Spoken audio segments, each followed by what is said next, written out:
Our thematic portfolio obviously starts as a pure equity portfolio. Now everybody knows and everybody is aware that equities can be volatile. They are driven by news flow, so even if the fundamentals don't change, changing news flow can lead to fluctuations in equities. We try to mitigate some of those fluctuations by focusing on those long-term structural changes, really make sure that what we are investing in remains relevant over the course of time and is able to decouple to some extent from those shorter-term cyclical fluctuations. However, it remains a pure equity portfolio, so for some investors this might be too much absolute risk, too much volatility, and this is where adding a credit portion to the portfolio, we are bringing down the overall volatility of the portfolio. You're still getting a good thematic exposure because the largest part of the portfolio is still the thematic equity portfolio, but at the same time we are able to mitigate even more the risk that comes with the equity investing. So you're keeping the upside, but at the same time we are trying to manage the downside for you.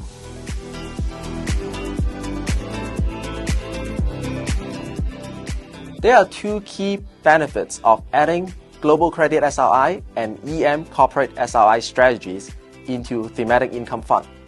First, it helps to generate potential income through a well-diversified portfolio of high-quality bonds. Second, it helps to reduce the overall portfolio volatilities.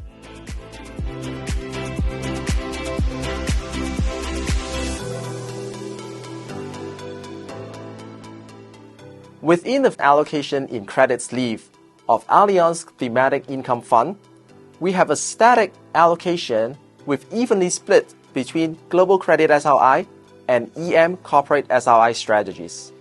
With the other 50% allocation in EM Corporate SRI strategy, we are investing in emerging markets corporate bonds, both investment grade and high yield ratings.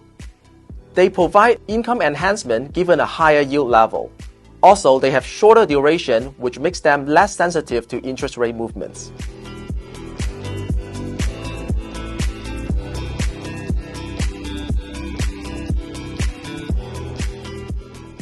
SRI stands for Sustainable and Responsible Investment.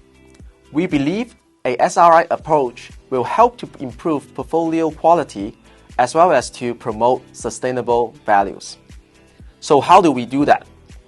This is a proprietary worst-in-class exclusion model. We aim to exclude the poor performance country and individual securities from a ESG, environmental, social, and governance perspective, as well as business behavior. We also have our firm-wide and controversial sector exclusions.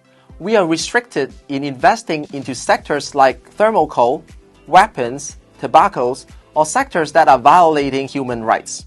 From there, we will form our eligible investment universe. And then we will carry out our standard credit process and conduct comprehensive credit research for our security selections.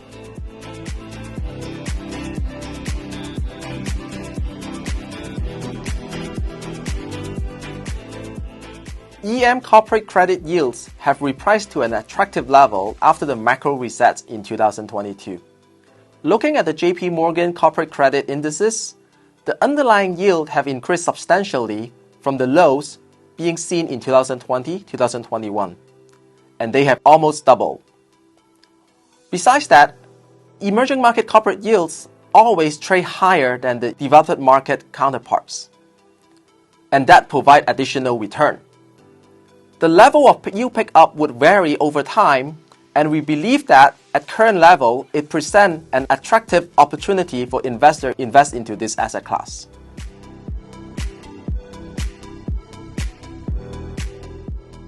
We think the credit fundamentals of global credits are solid.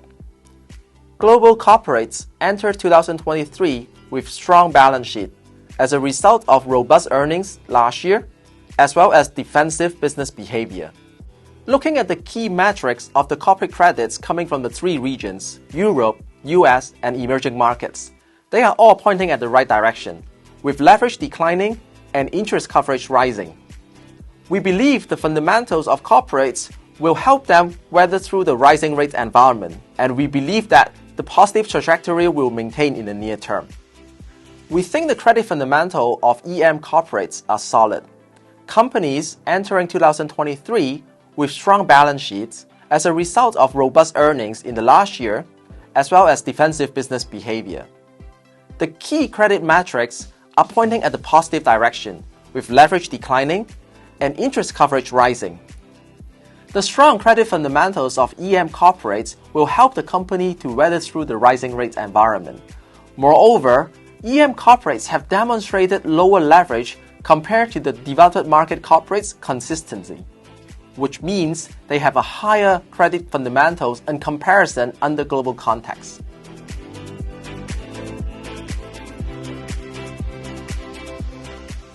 Default is very rare with global investment-grade credits.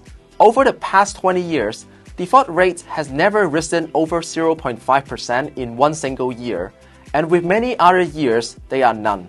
As a result, global investment-grade credit spreads have demonstrated a low volatility, and we believe that they provide reliable source of income. Many people would have an impression that EM corporate credits have high default rates, but in fact, it is not.